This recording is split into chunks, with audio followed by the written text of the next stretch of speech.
Welcome to Board Gamers Anonymous, episode 129.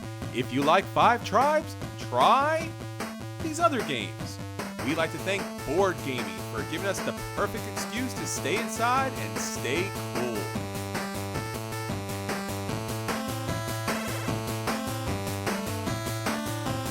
You're listening to a proud member of the Dice Tower Network, dedicated to bringing podcasters together for the greater good of gaming. It's sort of like Voltron, but with better lip syncing. Find out more at dicetowernetwork.com.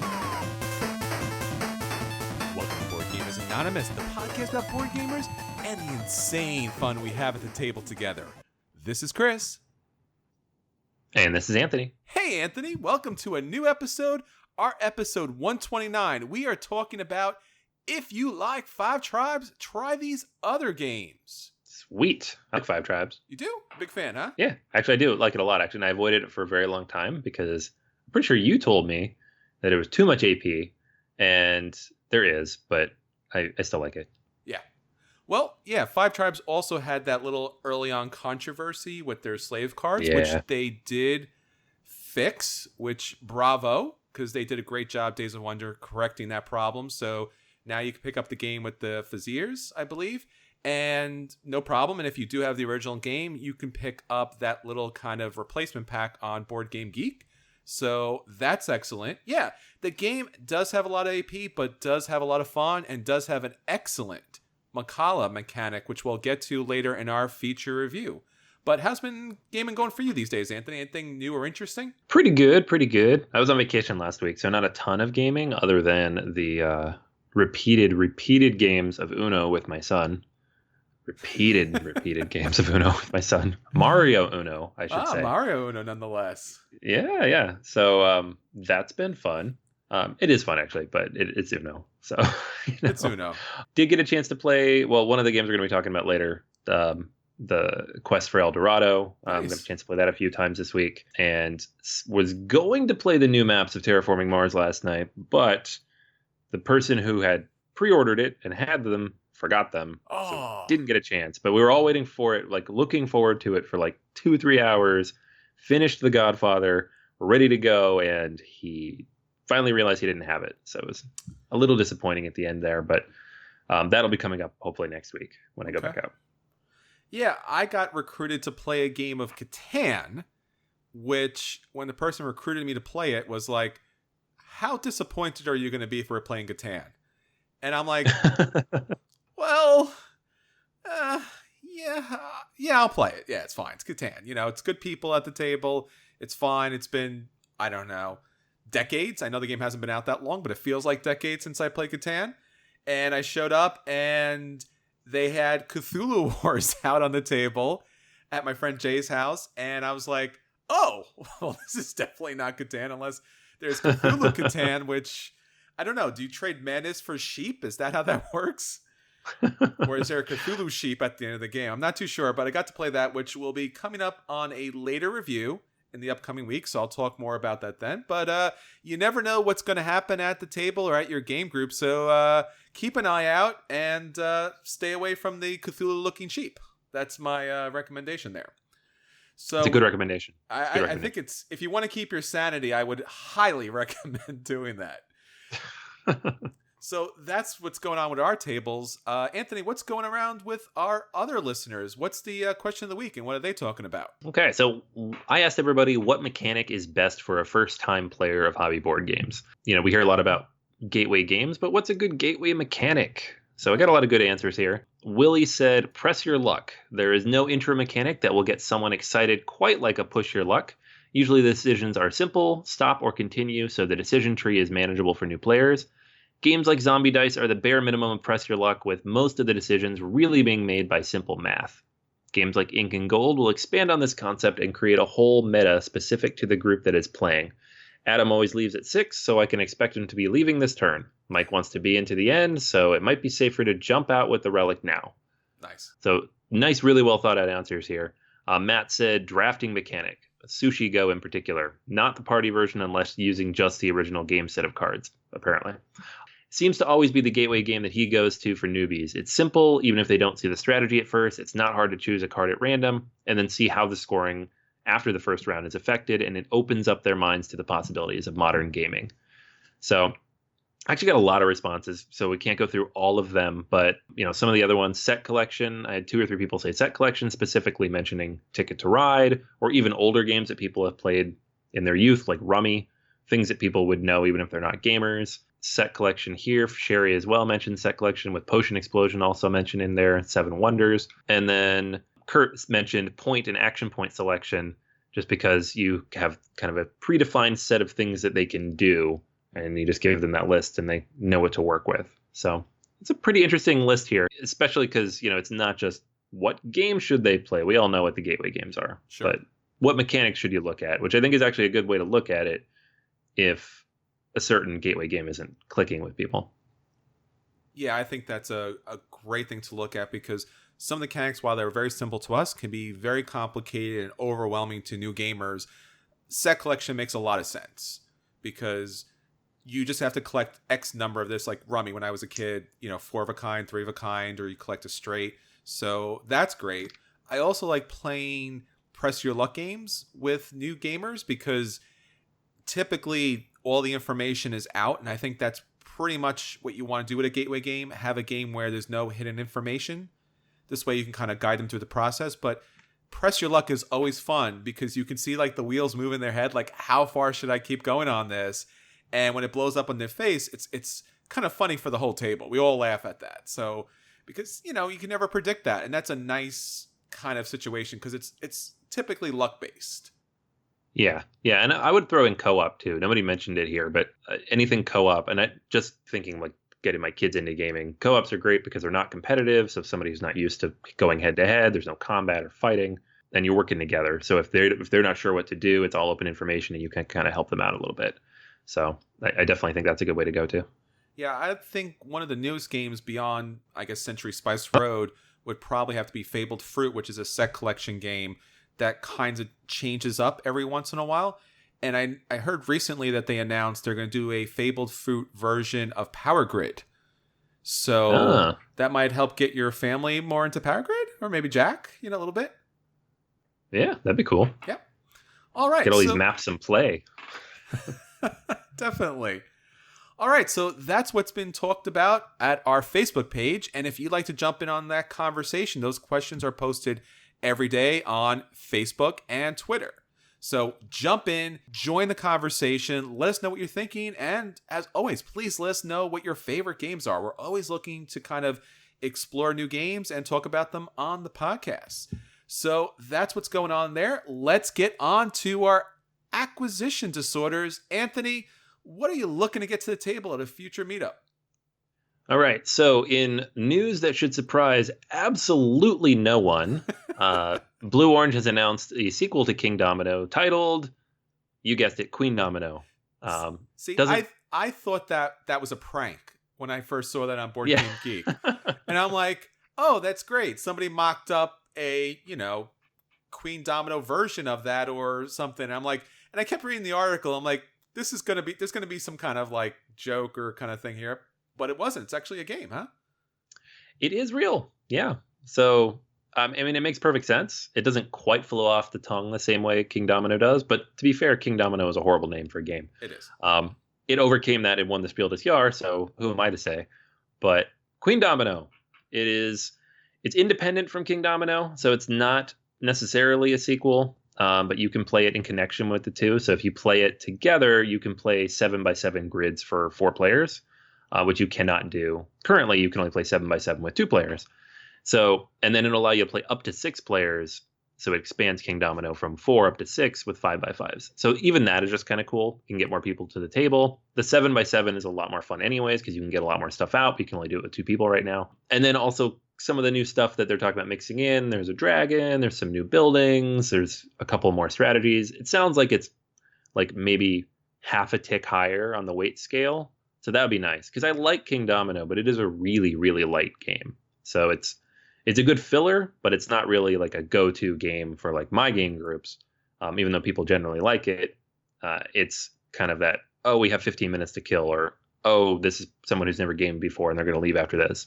That's what it ends up coming out for. So, sure, make it a little bit tougher. That'd be cool.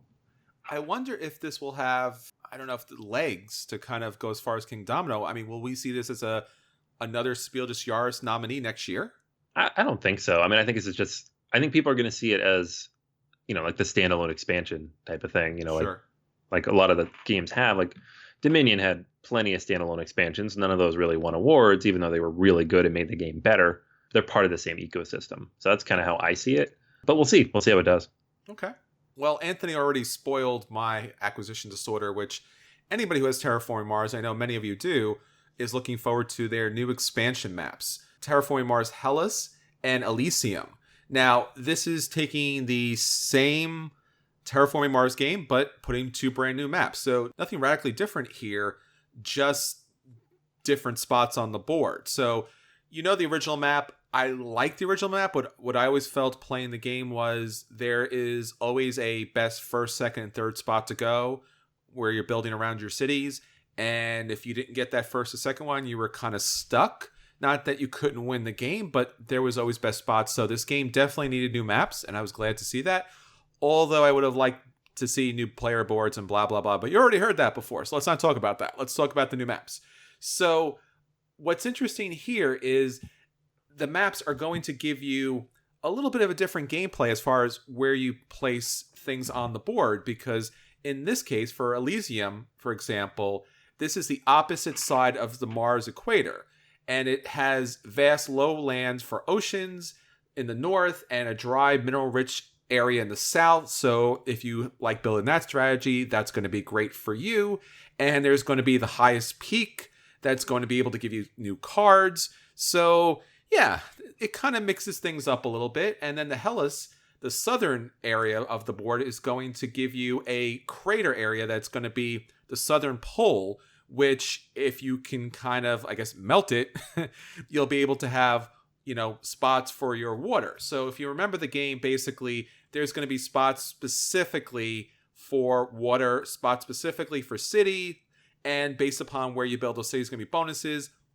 So not just is that Mars map different, but there's different milestones on each of these maps, and there's different awards on each of these maps. So it should shuffle up the gameplay just enough to get this game back out to the table. So I'm really excited for this because my table really needs Terraforming Mars again, and with these maps, I think it'll actually get there again. Awesome. Yeah, did you see they already announced the second expansion too? Yes, was that the... Venus. Yes. I think I sent that to you. I was like, wow, it looks really cool. Yeah, that's right. You sent it over. So we don't know very much about it yet. It'll come out like the end of the year, but you're building flying cities and terraforming Venus's atmosphere, which we were joking about it last night. Why would you call it Venus Next? I'll just call it Terraforming Venus, but because what people are going to be confused and not think it's the same thing. Like, no, look at that ugly artwork. It's clearly from Terraforming Mars. That's their brand, man. Yeah. Look at this awful box. Yep, that's Stronghold. That's Terraforming Mars. It's only in this wondrous game community that there's so much love for something that's just so damn ugly. So. Oh man, special edition. Come on. Oh, can we do that now? Can we ask for a Kickstarter? So. All right, so that's everything from our acquisition disorder. Now on to the games that are hitting our table. Anthony, what was hitting your table this week? Other than Uno, of course. Uno. Was it Uno? This is my review of Uno. And hope everybody loves Uno. How long should I let that hang before? Like, let's see how many listeners we lose in the first 10 minutes of the podcast. They never. No, the game. Yeah, right. Like next week's listeners, none. Oh no! I got a chance to play The Quest for El Dorado. So this is the new deck building racing game from Reiner Knizia. It's being published by Ravensburger. It was nominated for the Spiel des Jahres and did not win because Kingdomino won, as we just spoke about. But it was, people thought it had a legitimate chance because it is a decent quality, kind of that light entry mid-level game that has that feel to it. So the game is you are setting out different tiles. There are, I think, 8 or 9 in the box. And then these big kind of octagonal tiles with different hexes on them that you will lay out in a course. And so the first time you play, it tells you this is the beginner course, but then there's also multiple other ways you can do it, and you can make your own based on some recommendations it has. And the goal is to get your little meeple guy from the beginning to the end being the city of El Dorado. To get there, however, you have to play cards. And so you start the game with 8 cards. You're going to draw 4 every round and then play them. And these cards have one of 3 things on them. They either have machetes to move through jungle, they have oars to move through water, or they have money. And the money lets you move through villages or lets you buy new cards to add to your deck. And these new cards can have some of those things at higher quality or can have special abilities. So there's some cards that let you move through certain terrain for free or buy other cards for free or upgrade quickly. Or there's a couple of like wild cards that let you do anything, any of those 3 things, depending on what you need at that time. And so what you're doing is you're playing 4 cards every turn. You're shuffling through. It's a basic deck builder. And you're trying to build up a decent quality enough deck to move through the jungle at a decent speed. But there's like this interesting balance in the middle, because if you spend too much time early in the game buying cards, then you will fall behind. But if you don't buy enough cards, then when you get to the later tiles, which are harder to get through, you get stuck. So that's what happened to me the last time I played it. I got stuck in the middle tile for 4 turns because I kept not pulling the one type of terrain I needed to move through because I had not purchased more ore cards.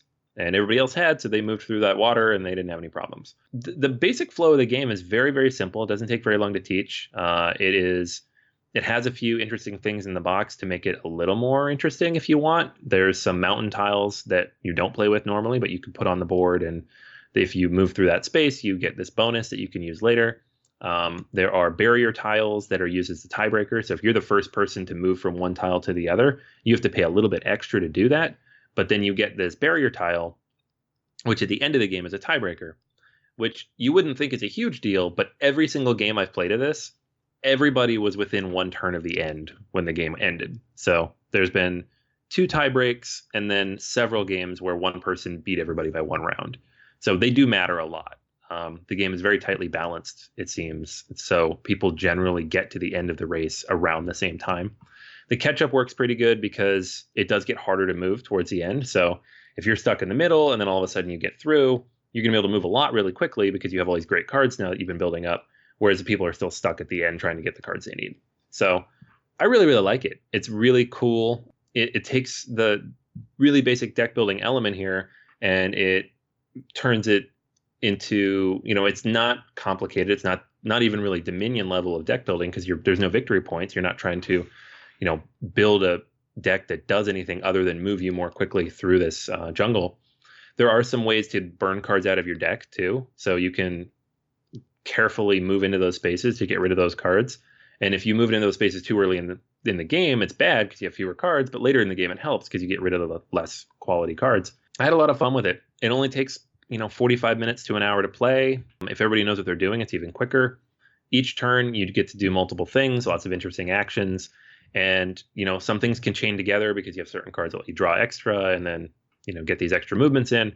So it's satisfying. Even when you do get stuck, and that can be very frustrating, you are eventually going to break through. And it is an interesting journey through this jungle. And then, you combine the different layouts and each of those tiles is double-sided. So there's dozens of different layouts that you could have, plus the mountain tiles that are thrown in, plus the barrier tiles, which are randomized. And there's a lot of replayability here. So I'm really impressed. I'm glad Ravensburger is bringing this. I don't know if they're going to have it at Gen Con or not. I think it's scheduled for a September release, but they might have it at Gen Con, they said. So it's definitely one to check out. I think it's a good light medium weight game, kind of in that Isle of Skye level, for that less than 1 hour filler type of, not filler, but, not a big epic Euro, but something more accessible for everybody. And that's kind of where Isle of Skye has fit in my bag for the last year or so, or Istanbul, games like that. I think it fits with that. And, it's been really enjoyable. So definitely a buy. You should definitely check it out when it comes out. So I guess it really deserved its nomination in the Spiel des Jahres category. Yeah, no, I mean, having played this now, and I hadn't played it before the Spiel was announced, I would think this game probably is better than Kingdomino and should have won. Wow. Kingdomino is great, but it's just so light. It's so light. Yeah. There's just not much to it. This has more to it, and it has tiered depth. Like, you play the basic game, it's fun, it's interesting, there's decisions to be made. you can add stuff to that. You can adjust it. You can customize it. And you can make it not necessarily complicated, but a little more complicated. And there could easily be more content added to this game if they decided they wanted to.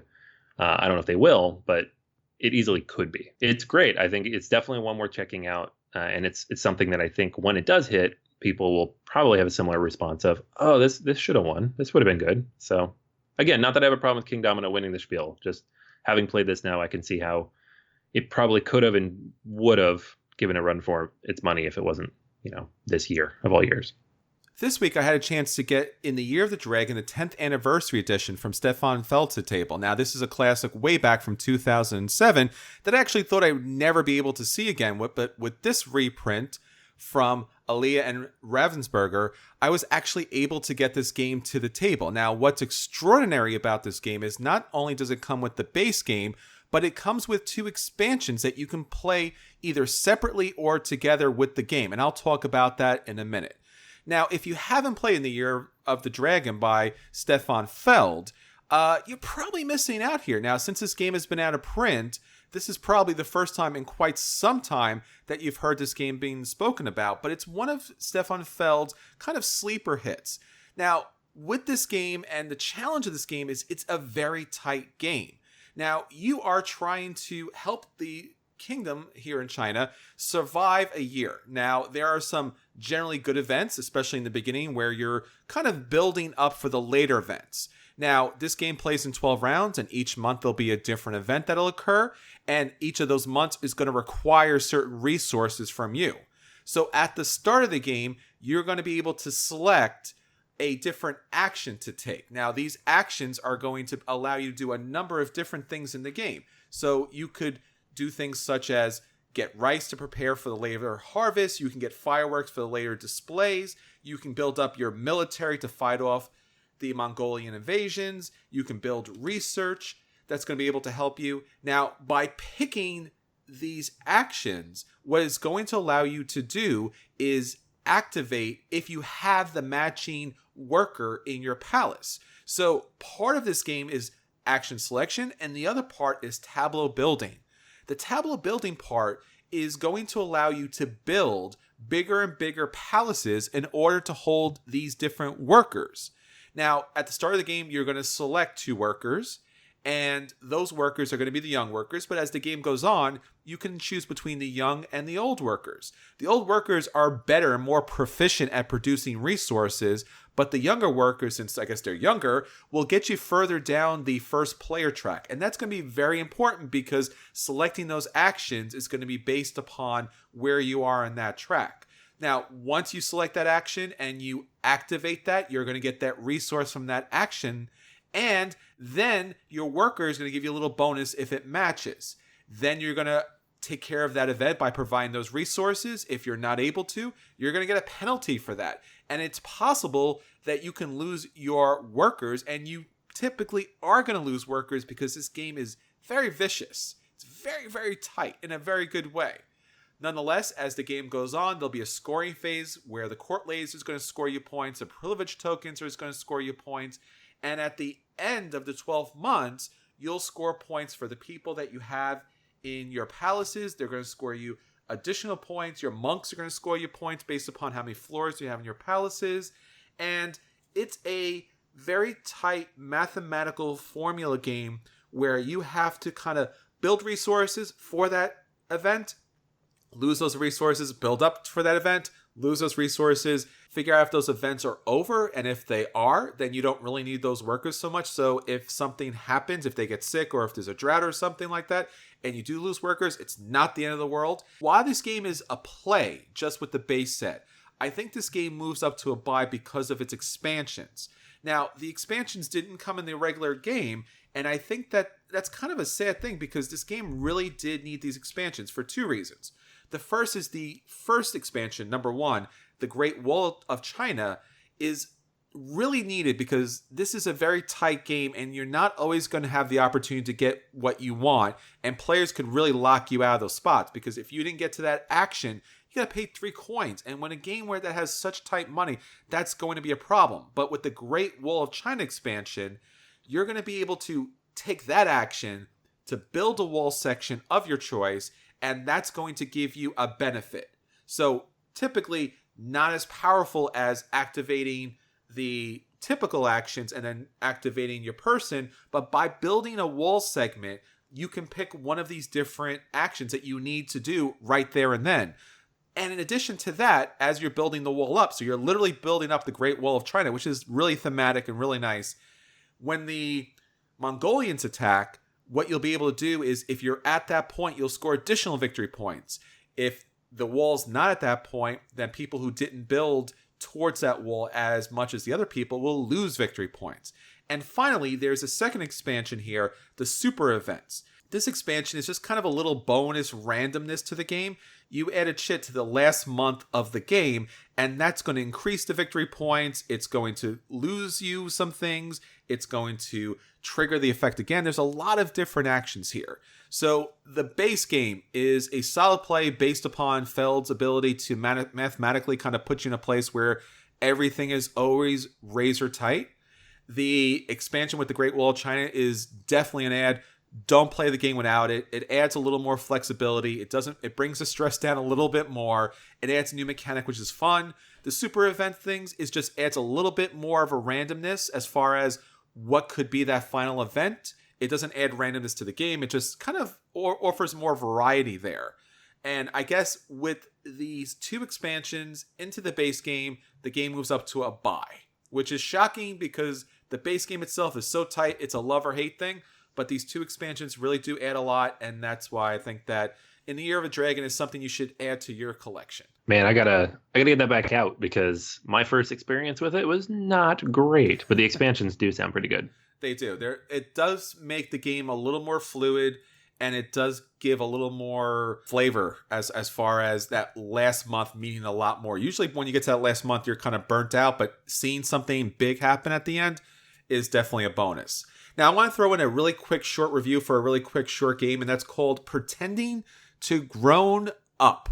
Now, this is a game by Jason Anarchy, but more importantly, no offense, Jason, the artist here is Megan McKay, who's a kind of a famous web designer.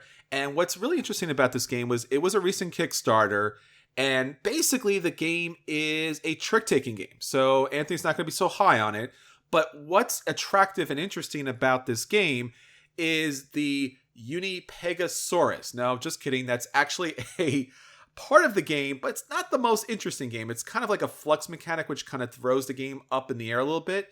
But what's really interesting about the game is all about adulthood and how we don't want to grow up and how there's interesting and different things that you can do in life. Like you can be a armchair activist, or you could have a do nothing degree, or you can go soul searching, or you can go vegan, or you could be deceived by a dating profile. So this game is all about the flavor, all about the theme, and beyond all of the wonderful webcomic artistry here, it does have a lot of other webcomics artists kind of contributing to the game. So you have John Kovalik from Dork Tower and from Munchkin. He has some cards in here. You have some cards from Cyanide and Happiness. So basically, if there is a webcomic that you like, I guarantee you pretty much is going to be a card in here related to that.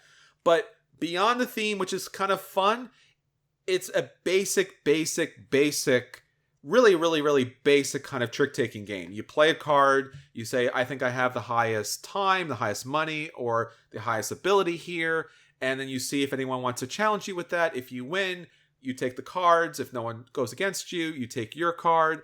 And it's basically whoever has the most kind of like super achieving life without doing anything kind of thing.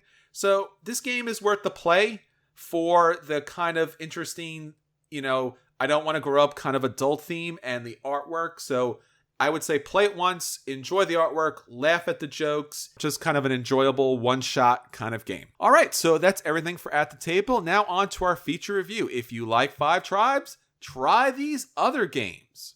So let's talk about Five Tribes. We mentioned at the early start of the episode, Five Tribes is a really fun and interesting game from Days of Wonder.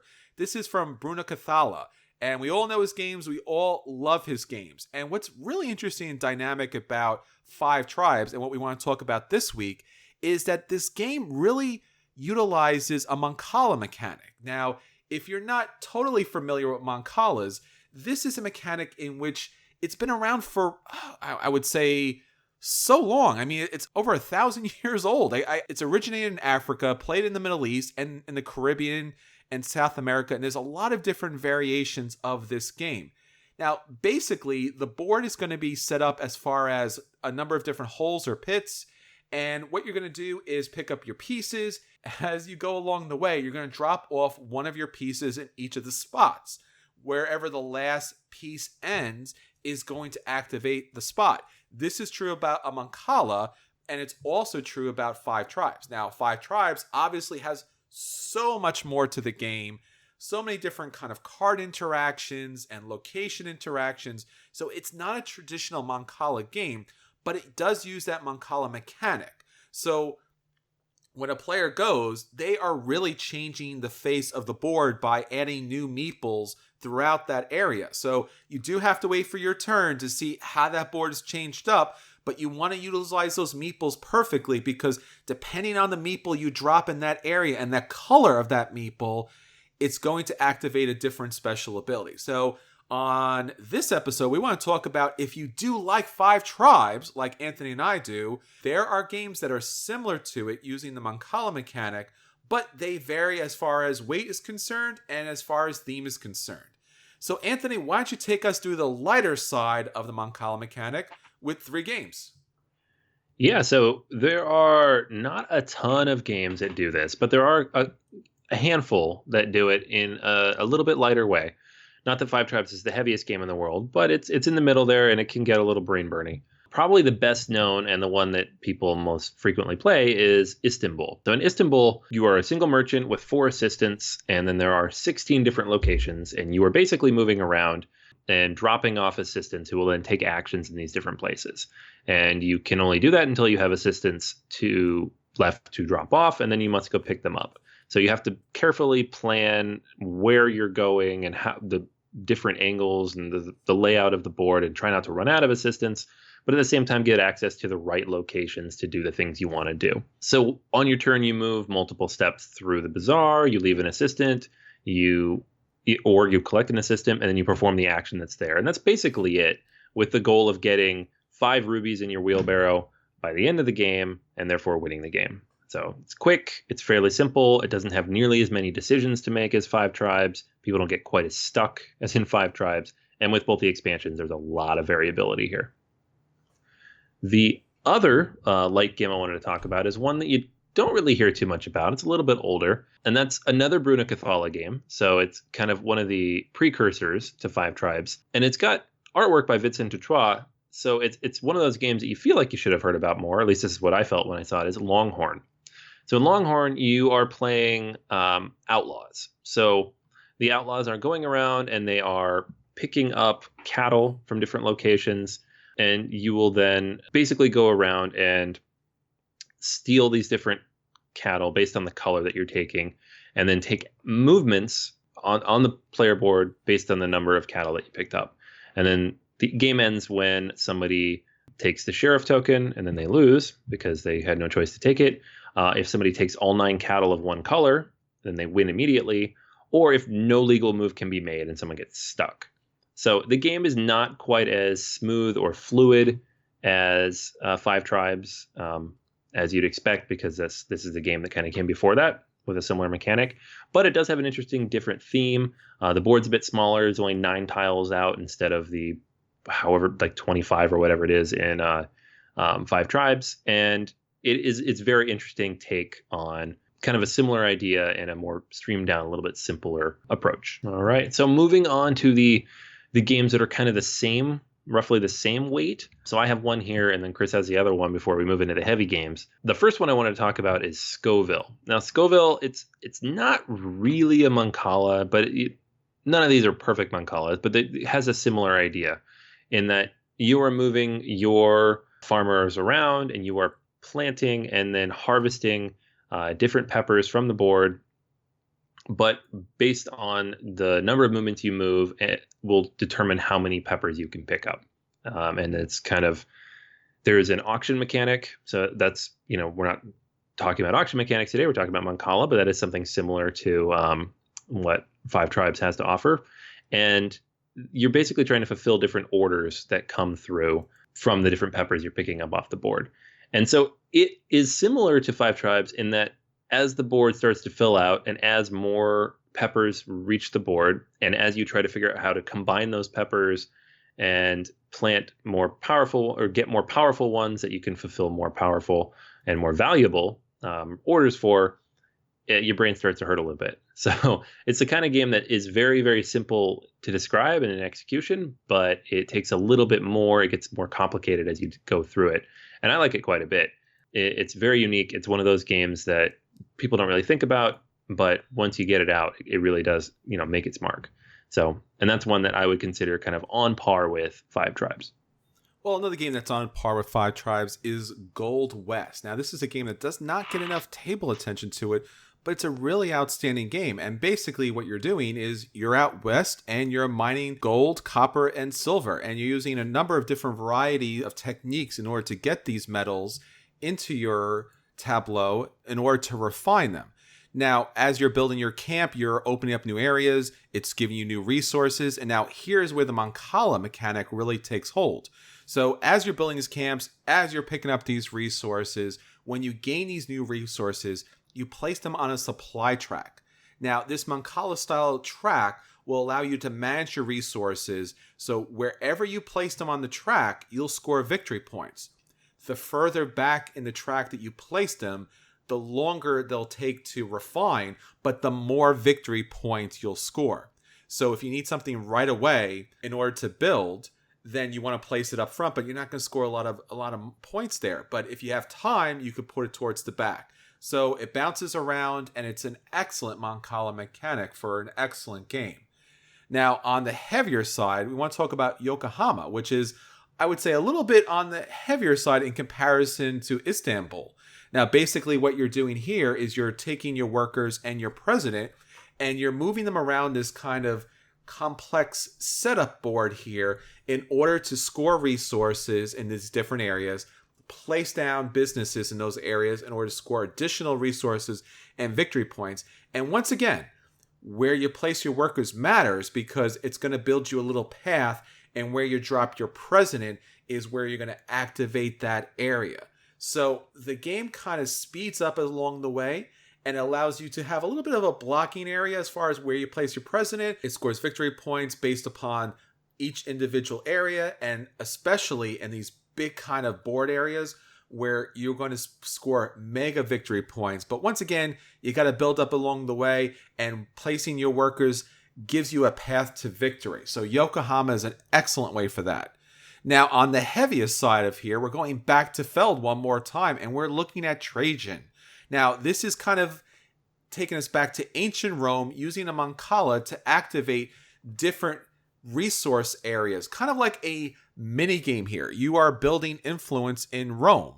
So as you drop these little cylinders, you activate not just the area, but if you do it just right, just like in a Mancala mechanic, and you drop the cylinder in the right spot at the right time, and if there's nothing else there, you'll pick up this token that's going to score you additional points and give you additional abilities.